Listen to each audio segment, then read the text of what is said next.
Hola, clase, ¿qué tal?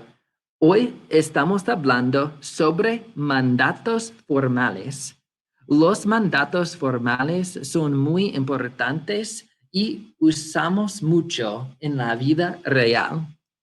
So I like a lot of the topics that we talk about in Spanish class, but I'm specifically really excited about talking about formal commands and just commands in general because they're really useful. We use them a lot in real life. And so it kind of makes it fun to learn about them just because they're so applicable. We can talk about like real phrases and real ways that we would use them if we're traveling or anything like that. So it'll be kind of fun during this chapter. We'll learn how to and practice how to give directions in Spanish, like if you're trying to get somewhere in the city, and also then how to understand somebody when they're giving you directions. We'll learn about like classroom commands, following like written directions on tests and quizzes, signs that have commands on them, social media and different commands or like phrases that you'll see on there. So I'm pretty excited about it. I think that you guys are going to learn a lot. We have learned about los mandatos formales y informales last year, but this year we're going to go a little bit quicker. So I'm going to cover a lot more. We probably spent like just a week or so on mandatos formales, but we're going to do mandatos formales in one day this year, and then we're going to speed through the informales también. And then after that, we're going to learn about new commands, so nosotros commands, which we didn't learn last year.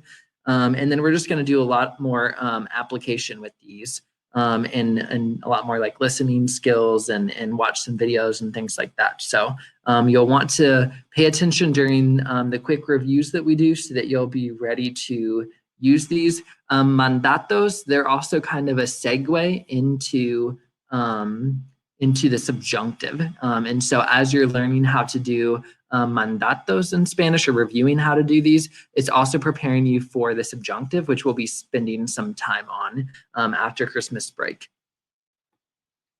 So today, like I said, we're looking at mandatos formales. So we're looking at formal commands. And the next lesson, we'll look at mandatos informales. So we'll look at informal commands there. Formal commands are when we're talking to a group of people that we want to treat formally. So usted and ustedes. If it's singular, we use usted commands. If it's plural, we use ustedes commands. The informal ones, if you'll remember, those are tú. So when we're wanting to talk to a friend or somebody younger than us, then we use tú. And these here today, just remember though that usted and ustedes, it's just safe to say always use usted and ustedes. And you can't go wrong. I hardly ever used tú form when I was in Honduras. You probably won't ever need to use tú form. So just learn usted and ustedes.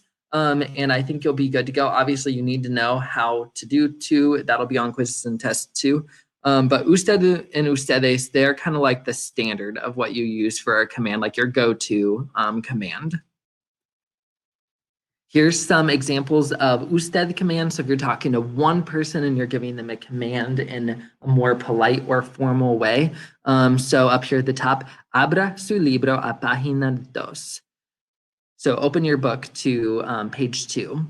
Haga esta actividad. Some of these you've probably seen a lot when I give you guys directions online or when I tell you what to do in class. So do this activity. Mire el video de Edpuzzle. So watch the Edpuzzle video. Venga aquí. So come here. No fume. So that's a sign you might see. No fume. Don't smoke, or no smoking. It could be translated that way too. Escriba 2 oraciones. So write 2 sentences. Coja la primera calle a la derecha. So take the first street to the right. These are just some of the useful examples of how these usted commands can be used. And I hope it shows you just how useful they are, whether it's, like I said, giving directions in class or on an in-class activity like written work, or just things that you use like, hey, venga aquí, or even like signs, like I said, or directions.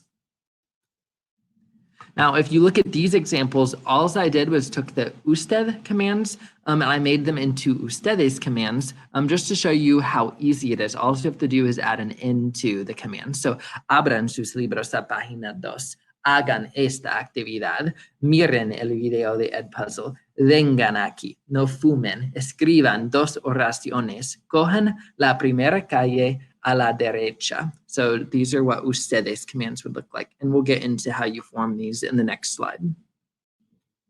So, ¿cómo formar? So there's 3 pasos, and it's really pretty easy. The first step to forming commands, whether it's usted or ustedes commands, is that you're going to put the verb in the yo form of the present tense. And we're not going to review that. So if you do not remember the yo form of the present tense, then you need to go and review that. Once you've done that, the second step is to remove the O from the ending. All right, so you just drop the O and get rid of it. The third step is add the opposite ending. All right, and I'll show you what that means down here as we do some of these examples. All right, so hablar, we go to the yo form of the present tense, so hablo. We get rid of the O, so we just have habl. And then if it's an usted command, we add an E to the end, so hable. If it's an ustedes command, then we add hablan. And so when I say opposite ending, I'm just going to draw a line here. If it is an AR verb, then you're going to add an E. If it is an ER or IR verb, then you're going to add an A. Okay, so that's what I mean when I'm saying opposite ending. So like there you can see the verb comer and escribir. You took those verbs to the yo form, so como, escribo. You got rid of the yo, and then you added the opposite ending. So comer becomes coma for usted, and coman for ustedes. Escribir becomes escriba for the usted command, and escriban for the ustedes command. Now, poner, I want you to look at that one carefully because when you go to the yo form in the present tense of poner, remember this, it's an irregular verb. So poner, if you want to say I put in the present tense, it's yo pongo, all right? So all of the irregular verbs that we learned in the present tense in the yo form, which there's a lot of them, right? Because we have go verbs and all that kind of stuff. We also have stem changers. Any of those irregular verbs, like you have to remember those yo forms, okay? And again, this year Spanish 3, we're not going to review those. So you guys can go back and watch one of those old videos on my YouTube channel or, find it on the Edpuzzle video and do that again. The second step, so we do still just take the O off the end. And then the third step is we add the opposite ending. So in this case, since it was an ER verb, the opposite ending would be an A ending. So we end up with ponga or pongan. All right. So that's why this command form, you have a lot of verbs that look really weird when you end up getting to that third step there. Now here I'm just kind of setting the scene for all commands in Spanish in general. It's important to remember the difference between un mandato afirmativo, so an affirmative command when you're telling someone to do something, to do some action, or un mandato negativo, so when you're telling someone not to do something. It's important to know the difference because sometimes you actually have to conjugate and form the verb differently depending on whether it's an affirmative command or a negative command. And sometimes you have to put like your extra pronouns, like your reflexive pronouns or your direct objects or indirect objects. You have to put those things in a certain place depending on whether a command is un mandato afirmativo or negativo. So this is really just kind of setting the stage for later. If I tell you corran, that's a mandato afirmativo because I want you to do that. If I say no corran, then it's a mandato negativo because I don't want you to do that action. And with that said, here's where knowing the difference between affirmative and negative commands is important. So with pronombres, with your pronouns, like I was saying, if you have an affirmative command, then all pronouns will be attached to the end of the verb. And you have to do that. You can't decide. Like remember with our reflexive verbs, sometimes you can put the pronoun to the end of the verb, and sometimes you can put it at the beginning of the verb, like when there's two verbs working together. But with affirmative commands, you have to attach the pronouns, the pronombres, to the end of the verb. So despiértense, wake up. That command, you have to put the se on the end of the verb. Ayúdeme, help me. Again, the me has to go. You can't say me ayude. You have to say ayúdeme. Hágalo, do it. Compréselo, buy it for her or buy it for him. Again, the say and the lo, they have to go on the end of the verb, get attached to the end, not in the front. With negative commands, all pronouns will come before the verb, all right? So, no se levanten, don't get up.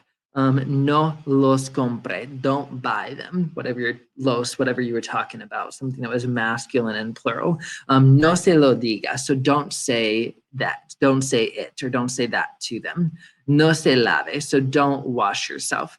And you'll see all of these pronombres, they come before the verb and they have to come before the verb. You don't have a choice. What I always say is just remember when you have the no there, then since no is a little word, you're going to put all the other little words beside the no. You're going to kind of group all the little words together. If there's not a no there, then that's when you put the little words onto the end of the big words, to the end of the verbs, because you don't want those little words to just be wandering off out there in space all by themselves. If that helps you remember that, great. If not, you can come up with another way to remember those. But negative commands, they go in front. Affirmative commands, they go on the end. Ok, aquí tenemos algunos ejemplos. Primero, no blank su tarea en clase. So our subject is usted and our verb is hacer. Keep in mind that I'll usually put usted or ustedes in the blank after the sentence because usually the you is implied in these. And so we don't write it just like when we do an English command, go to your room, go get me this. We don't say you beforehand. It's usually just implied. So this first one, hacer, remember that in the yo form, hacer is irregular. It's actually hago. And so that's what we start with. Then we get rid of the O and add our opposite ending. Since it was an ER verb, we add an A. So no haga su tarea en clase. Don't do your homework in class. Blank su comida en la mesa. This one's ustedes. Comer is pretty easy when we go to the yo form. It's como, so we take off the O, and then we add, in this case, again, since it was an E, we're adding an A, but we want to add an A in this case because it's ustedes, so coman. Coman su comida en la mesa. Eat your food at the table. Número 3, blank los tacos para su amigo. We're talking to usted. We've got the verb comprar. So compró is the yo form of that. And we add the opposite ending. So since it was an AR verb, we want to add an E. So compré.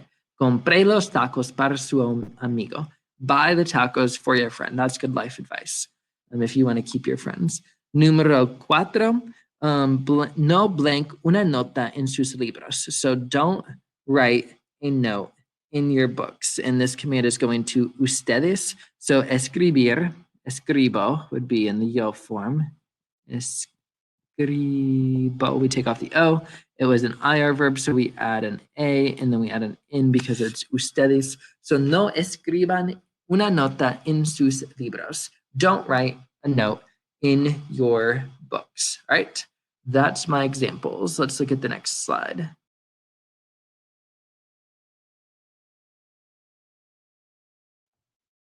Of course, there's mandatos irregulares. So wouldn't it be nice if there wasn't? But I do have to warn you, there are lots of irregular verbs with commands. There's different irregular verbs with formal commands, different ones with irregular, and different ones still with nosotros and tú. So you really have to get your head wrapped around these irregulars, practice them, write them down, pay attention to them. Because otherwise they will just drown you out. So we've got ser, it's an irregular. The nice thing here is remember we're just learning two forms for it because we've got usted commands and ustedes commands. So sea, sean. It's estar, esté, estén. Ir, vaya, vayan. Dar, de, den. And then saber, sepa, sepan. All right. So those are the forms that you want to memorize. Y hay más verbos irregulares. Lo siento mucho. So we used cargar zar verbs in the preterite tense. Cargar zar verbs are also a thing with commands, all right? So if you have any verb that ends in a car, like buscar, you're going to change the C to a QU, so you end up for usted with busque, and ustedes is busquen. Jugar, the G changes to a GU. We have juegue and jueguen. For almorzar, the E changes to a C. And we have almuerce and almuercen. Notice that jugar and almorzar are also stem changers. And so you've got to remember the stem change, and you also have to remember the spelling change that happens there. All right. Y aquí tenemos algunos ejemplos con verbos irregulares. So primero, blank a la iglesia cada domingo. And so this one, it's a command to ustedes. We've got the verb ir. And really, we just have to remember off of our chart that this would be vayan. All right, vayan. Número dos, no blank con los gatos en la clases, and it's a command to ustedes. The verb is jugar. So don't play with the cats in the house. And so remember the stem change first. So the U changes to a UE, and then the G changes to a GU. And then it was ustedes. So we're adding the opposite ending. We add the EN onto the end. So no juegan con los gatos en la casa. Número tres, blank para sus libros. This is a command to you, so I'm telling just one person to do this. Buscar, look for your books. And so this is a cargar zar verb, a spelling changer. So we change the C to a QU before we add the opposite ending, which is an E in this case. So busque para sus libros. Número cuatro, no blank comida a los perros. And the person who we're giving this command to is usted. Our verb is dar, so don't give food to the dogs. And this is just an irregular, so we just have to memorize it. No de comida a los perros.